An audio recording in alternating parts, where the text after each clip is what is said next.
इनका के पूजेला पूरा संसार हो।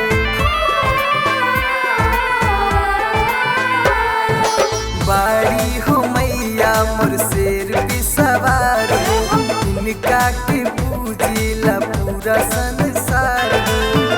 ई तो असने लगावे नीम के छैया पे, रूप अलगा अलगा हो शेरू वाली मैया के, रूप अलगा अलगा हो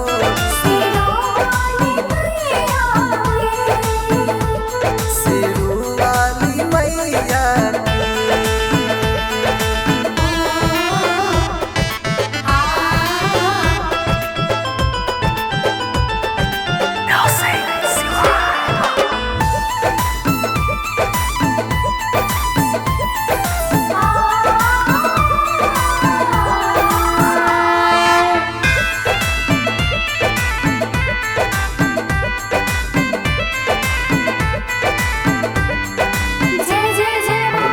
सातो बहिन माई शीतला कहाली, हर नवरात्र में घर घर पूजाली।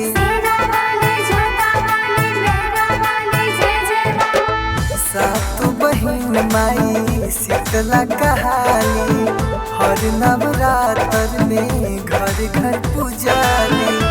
दुख हर लेनी माई दुख दैया के, रूप अलगा अलगा हो शेरू वाली मैया के, रूप अलगा अलगा हो शेरू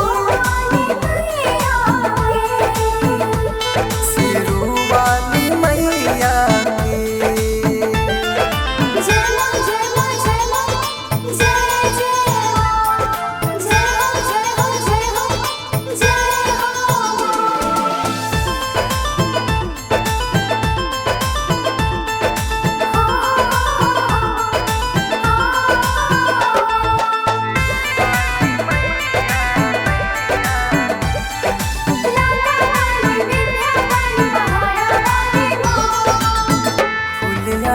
लवा बड़ी मन भावे, माई के भजन मिथुन भूपत गावे।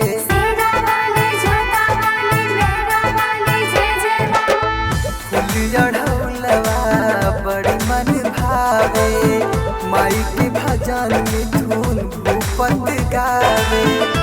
दोनों हाथ जोड़